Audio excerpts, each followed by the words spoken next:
You came here because there are women, families, societies behind you who really would like to know.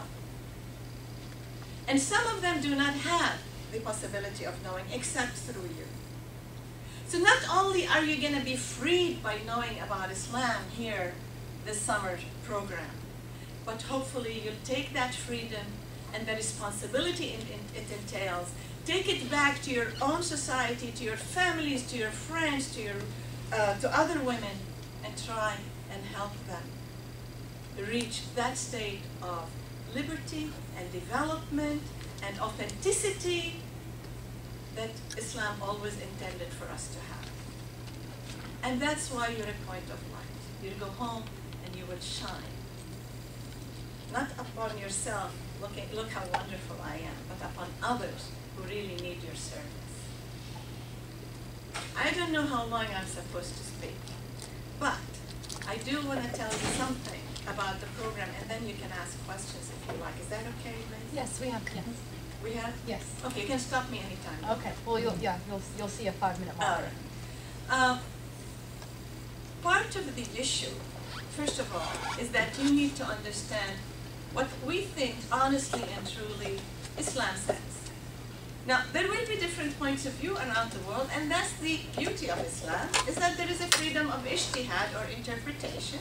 Different people can come up with different interpretations. You should know all of them, or as many of them as you want, and then choose what sounds best to you. Okay? Use your own mind to reach your own conclusion. But we will let you hear what we think the worldview, for example, of Islam is. Okay? Now, the second thing you need to learn around here this summer is leadership skills. It doesn't make sense to have all this knowledge and sit in your room and close the door.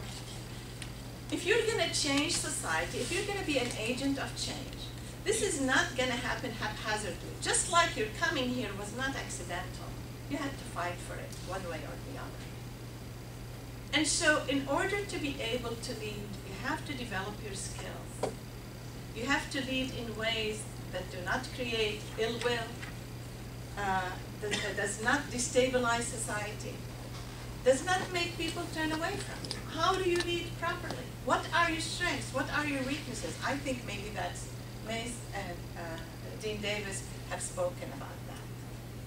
And the third thing I want to talk to you about is that when you lead, to discuss change, to share your views with others, you need to do it in a non-confrontational, non-conflictive way. And that is why at Karamah, another pillar of our education here is conflict resolution. There's a lot of people can be so happy about the knowledge they just heard. They go into this society and dump it, just like that. You know, you're wrong, Imam. I just heard in Washington something else. Please, that's not the way to bring about change. We need to have a rational discussion, a respectful one, etc. And in that regard, I want to read a part of the Quran that I just love to read every once in a while. It is from Surah Ibrahim. And it is verse 24 going on 25 and 26. So I will read it first in Arabic because I love the sound of it. And then I'll read it in English for you. The translation is never as good as the original. So some of the words are going to be off. If you feel there's something off, it's the translation. Okay? So, أعوذ بالله من الشيطان الرجيم بسم الله الرحمن الرحيم. ألم ترى كيف ضرب الله مثلا كلمة طيبة كشجرة طيبة أصلها ثابت وفرعها في السماء تؤتي أكلها كل حين بإذن ربها ويضرب الله الأمثال للناس لعلهم يتذكرون.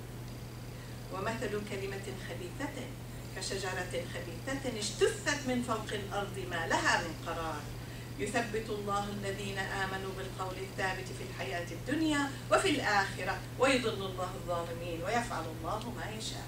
How many understood that? صدق الله العظيم. How many understood that? Let me read it in English, as good as translation as possible. Do you see not how God has set forth a parable? A goodly word is like a goodly tree, whose root is firmly fixed in earth, and its branches reach to the heavens. It brings forth its fruit at all times, by the leave of God. So God set forth parables for people so that they may receive, so that they may understand. I'm changing the translation as I go along because some of it is not very good. And the parable of an evil word is that of an evil tree. It is torn up by the root from the surface of the earth. It has no stability. God will establish in strength those who believe with the word that stands firm in this world and in the hereafter. And the translation goes on. I want you to be spreading the good word, not the bad word. And bad word is not just about content. It's about how you do it, right?